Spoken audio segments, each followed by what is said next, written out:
Namaste. Bernoulli's theorem. Bernoulli theorem states that the total mechanical energy of the flowing fluid, comprising the energy associated with fluid pressure, the gravitational potential energy of elevation, and the kinetic energy of fluid motion, remains constant. तो जो fluid होता है उसमें कौन कौन सी energy होती है, जो फ्लोइंग फ्लूइड होता है उसमें the types of energy the fluid possesses are pressure energy, second kinetic energy, third is potential energy. एक होती है दाब ऊर्जा, एक होती है उसकी गतिज ऊर्जा और एक होती है उसकी स्थितिज ऊर्जा। इन तीनों का जो योग होता है वो उस फ्लूइड की, वो लिक्विड की टोटल एनर्जी कहलाता है। The sum of these energies is called total energy of fluid. Total energy of liquid in motion equals to pressure energy plus kinetic energy plus potential energy.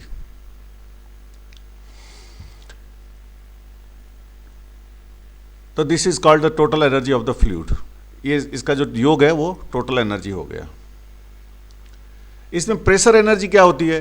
Pressure energy होती है it is the energy possessed by a liquid by virtue of it's pressure. इसमें जो दाब होता है उस दाब के कारण इसमें जो ऊर्जा होती है वो दाब ऊर्जा कहलाती है। तो this is called pressure energy.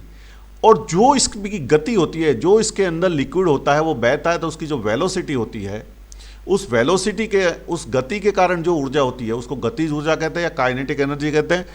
It is the energy possessed by a liquid by virtue of its motion. If m is the mass of the liquid moving with velocity v, then kinetic energy of the liquid will be half mv²। तो जो गतिज ऊर्जा है वो हो जाएगी इसकी half mass into velocity square. और जो पोटेंशियल एनर्जी होती है, स्थितिज ऊर्जा, वो होती है उसकी पोजीशन के कारण, वो डेटम से कितना ऊपर है उसके कारण जो होती है उसको कहते हैं पोटेंशियल एनर्जी। तो it is the energy possessed by a liquid by virtue of it's height above the ground level. या जो डेटम जो अपन एक मानते हैं, नीचे जो इसका डेटम मानता है उसके ऊपर जो कोई पदार्थ होता है या कोई लिक्विड होता है उसमें जो एनर्जी होती है उसको वो पोटेंशियल एनर्जी कहलाती है। अगर m द्रव्यमान का कोई लिक्विड है वो h हाइट पर है ग्राउंड लेवल से, तो उसकी जो पोटेंशियल एनर्जी हो जाएगी वो m into g into h. G is equals to gravitational acceleration. Energy in fluid mechanics is generally in the form of velocity, pressure and datum.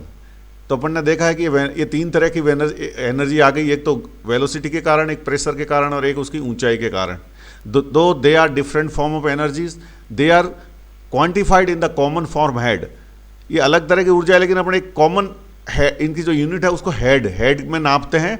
तो energy in the form of velocity is called velocity head, energy in the form of pressure is called pressure head, और energy in the form of datum is called potential head. तो जो kinetic energy है उसको velocity head कहते हैं, जो pressure energy है उसको प्रेशर हेड कहते हैं, और जो पोटेंशियल एनर्जी है उसको पोटेंशियल हेड कहते हैं।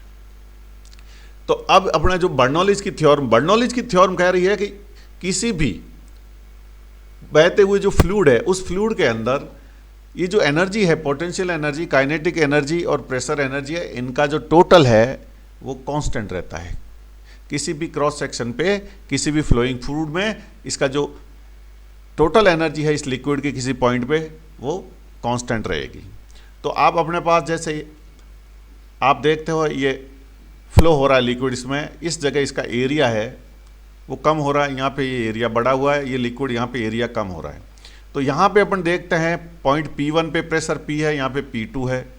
तो जैसे ही एरिया कम होगा तो वहाँ पे वेलोसिटी बढ़ जाएगी, और जहाँ पे वेलोसिटी बढ़ेगी वहाँ पे प्रेशर कम हो जाएगा।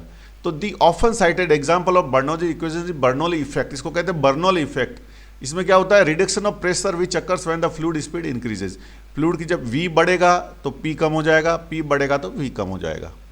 तो जो एनर्जी पर यूनिट वॉल्यूम है बिफोर, मीन्स इस पॉइंट पे एनर्जी पर यूनिट वॉल्यूम है और इस पॉइंट पे एनर्जी पर यूनिट वॉल्यूम है, वो कैलकुलेट की है। तो बर्नौलीज की थ्योरम कह रही है कि जो टोटल एनर्जी है ये किसी भी पॉइंट पे कांस्टेंट रहेगी, यानी इस पॉइंट पे जो टोटल एनर्जी है पर यूनिट वॉल्यूम वो हो जाएगी इसका pressure P1 plus half rho V1² plus रो GH1। ये इस पॉइंट की एनर्जी हो जाएगी। इस पॉइंट की P2 पॉइंट की एनर्जी हो जाएगी P2 यानी प्रेशर एनर्जी प्लस ये काइनेटिक एनर्जी प्लस ये हो जाएगी इसकी पोटेंशियल एनर्जी। तो यहाँ पे अपन देखते हैं कि इस पॉइंट पे P ज़्यादा है, V कम है, इस पॉइंट पे एरिया कॉन्ट्रैक्ट हो गया तो वेलोसिटी बढ़ गई और प्रेशर कम हो जाएगा। तो इसको बर्नौली इफेक्ट भी कहते हैं। इस फिगर में आप देख रहे हैं कि यहाँ पर एक ये पाइप है, एक जो फ्लूइड चैनल है, यहाँ पे ये इसका एरिया कम है, इसका एरिया यहाँ पे ज़्यादा है। तो एरिया यहाँ ज़्यादा है, यहाँ पे वेलोसिटी v2 है, यहाँ पे वेलोसिटी v1 है, यहाँ पे प्रेशर p1 है, यहाँ पे प्रेशर p2 है। इसकी जो डेटम माना है, इस डेटम लाइन से इसके जो ऊंचाई है वो z1 है, इसकी ऊंचाई z2 है। तो बर्नौली की इक्वेशन कह रही है कि कोई भी इस फ्लो हो रहा है तो यहाँ पे जो एनर्जी है टोटल, वो की वो टोटल एनर्जी यहाँ पे रहेगी। तो इस पॉइंट पे टोटल एनर्जी क्या हो जाएगी, P1 अपॉन रो जी plus V1 square upon 2G plus Z। इस पॉइंट पे हो जाएगी P1 अपॉन रो जी plus V1 square upon 2G plus Z1। इस पॉइंट पे हो जाएगी total energy P2 upon rho जी plus V2 square upon 2G plus Z2। तो ये बर्नौली जी इक्वेशन इस फिगर के लिए होगी P1 upon rho ji plus V1 square upon 2G plus Z1 equals to P2 upon rho ji plus V2 square upon 2G plus Z2। तो ये हो जाएगा इसका P1 upon rho g is pressure head, V square 2G is kinetic head और J is equal to potential elevation head. तो आपको आ गया होगा बर्नौलीज थ्योरम समझ में। इस बर्नौलीज थ्योरम के कैलकुलेशन में अपन ने कुछ एजम्पशंस मान रखे हैं, वो एजम्पशंस अप्लाई होंगे तभी ये इक्वेशंस वर्क करेगी। वो एजम्पशंस क्या है, फ्लूइड इज आइडियल, ये आइडियल फ्लूइड है, इनविसिड है, इनविसिड मतलब इसकी विस्कोसिटी निल है और इनकम्प्रेसिबल है, यानी ये कंप्रेसिबल नहीं है, इसकी पूरे फ्लो में कहीं भी इसकी डेंसिटी चेंज नहीं हो रही है। इनकम्प्रेसिबल का मतलब इसकी डेंसिटी सब जगह समान है और इसकी विस्कोसिटी निल मानी है। अपन ने इसकी कैलकुलेशन में यह भी माना है कि फ्लूइड फ्लो स्टडी, यानी जहाँ पे भी फ्लो हो रहा है वह टाइम के वेरिएशन में इसकी चेंज नहीं हो रहा है फ्लूइड की quantity, and one dimensional and uniform यानी लैमिनार फ्लो हो रहा है। फ्लूइड फ्लो इरोटेशनल, कहीं भी फ्लो रोटेशनल नहीं हो रहा है जिससे एनर्जी लॉस नहीं हो रहा है किसी पॉइंट पे। और एजम्पशन है forces which are considered are only pressure force and gravity force, rest forces acting on fluid are neglected. अपन ने प्रेशर और ग्रेविटी के बाद दूसरे जो भी फोर्सेस है उनको अपन ने नेग्लेक्ट माना है। तो this is all about Bernoulli's theorem. Thank you very much.